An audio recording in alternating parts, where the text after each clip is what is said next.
I'm Cassie, and you're watching TIGR Reviews Duhr, the Lesser Houses on the Indie Game Report.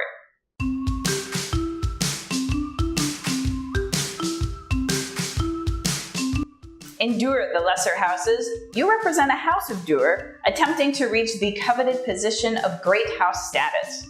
How are you going to do this? By playing suspicion and scandal cards upon your opponents, possibly making them disfavored and maybe even vilified.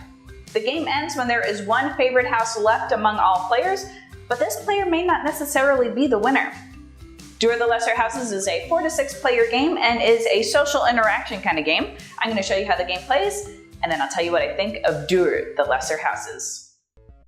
In Duhr the Lesser Houses, each player represents a house attempting to reach Great House status. Throughout the game, as players are inflicted with suspicion and scandal, they may become disfavored among the people of Duhr and even vilified. Depending on a player's status at the end of the game and how much suspicion and scandal they've endured will determine their score, as well as if they've achieved their secret agenda. On a player's turn, they perform one of many actions, including playing a suspicion or scandal card on an opponent. Each house has a special ability which may be activated as a player's action if they hold a matching suspicion card to their house, and if a house has revealed their conspiracy card, they may use the special ability of the house on their conspiracy card with a matching suspicion card. All players begin with their houses considered favored, but once a house has received 5 cards, the house becomes disfavored and operates at a great disadvantage of a max hand size of 2 cards. If 3 or more of the cards played on the house are revealed scandals, the house becomes vilified and may have alternative goals. Depending on how a house ends the game determines its beginning score.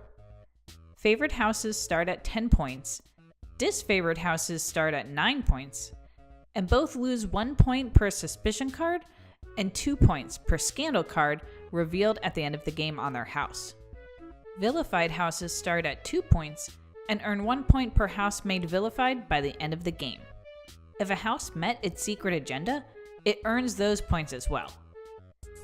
Whichever house has the most points becomes the Great House of Duhr and the winner of Duhr the Lesser Houses. Duhr the Lesser Houses is a game that is really different from games that I would normally play. This game starts at a minimum of 4 players, and most of the time I'll find myself playing games that are a maximum of 4 players. And this is also a social interaction, social combat kind of game, which again is different than games that I normally play.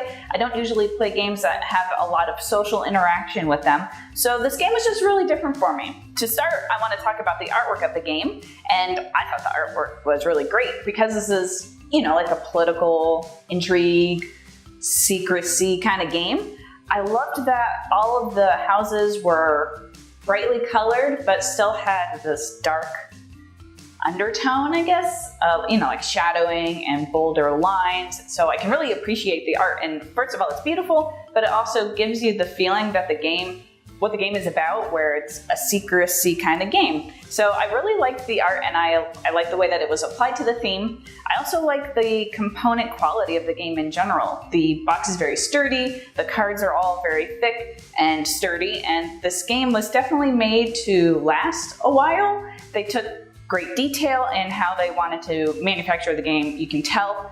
And even just with the cards, they're not just linen finish, they have a nice bold matte finish to them. And just overall, you can tell that Devious Weasel, the publisher of the game, really took time and care into the artwork they wanted to use for the game and the components that are involved with this game, including the box. So to start with, the box looks great and the game looks great, and it all just matches really well with the theme.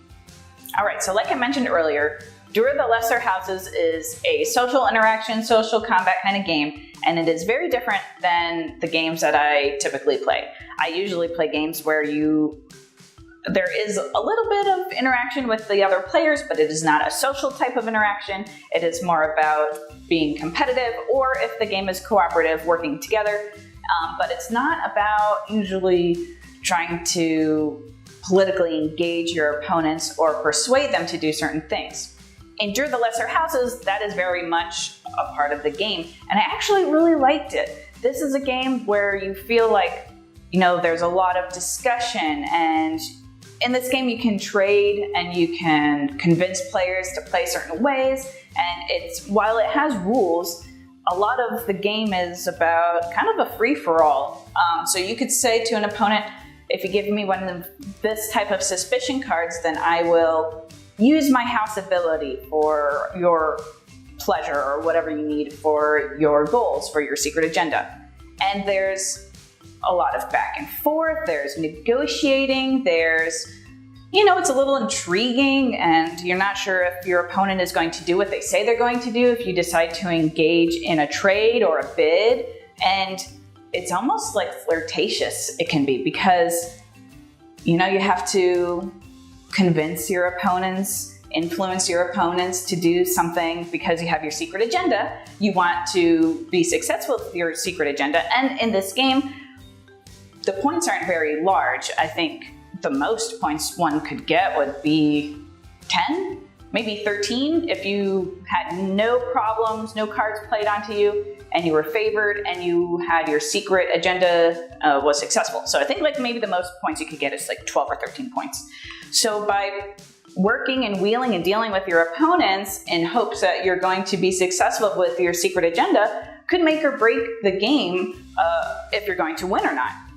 But the thing is about Duhr the Lesser Houses is, yes, you want to win, but you're also really focused for some reason on the secret agenda.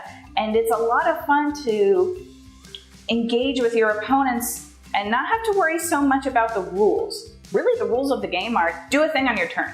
That's pretty much what the rules are for your game. So if you aren't going to be engaging with your opponents in the way that this game suggests, it might actually be a little boring for you because, like I said, your turn is just do a thing, play a card, perform a house ability. It's really very simple. It's all about the social interaction. If you can convince your opponents and influence your opponents to do the things you want, if you can team up with some of your opponents in secret maybe to take down one other opponent, or this game is very politically charged and very socially combative, if that's a way of describing it properly. But like I said, it's just, if that's not something that you're interested in, the game is probably not going to be very entertaining for you. It's still good. The mechanics of how you actually win or how you have to play certain cards, it's kind of like a countdown timer as you're playing with the cards and your opponents. Whoever reaches 5 is going to become disfavored, and once you only have one favored house, it's the end of the game. So it's kind of like a countdown, and the mechanics of the game are totally fine, but like I keep saying, it's a social game, social interaction, and if you're someone like me and you like to not necessarily haggle, but you like to debate, and well, what about this, or what if you did that, or how about, can I influence you to this, or would you trade this for this, or I like to do those kinds of things, and this is that kind of game. So if you are a person or, a player, gamer that is interested in a game that is all about social interaction and political intrigue and trying to figure out what your opponents are up to, maybe they'll be willing to work with you, maybe not, you're going to like this game. But if you're looking for a game that's going to be this is how you do this, and then you're going to play your card, and then you're going to accumulate these points, and then you pass your turn, and if you're looking for a game that is, I guess, not very socially interactive, then you're probably not going to enjoy this game. Like I said, the mechanics are great and it works as a game if you take out the social element, but it's kind of boring, and I just feel like the social combat part of the game is really what brings it to life. Overall, I really liked Duhr the Lesser Houses. I found the game to be, just with the mechanics, I found them to be enjoyable, easy to pick up, easy to play. I understand the reasonings behind you can negate things, you can trade cards and collect cards, and so the game basics were fairly easy to understand how you play and how you win.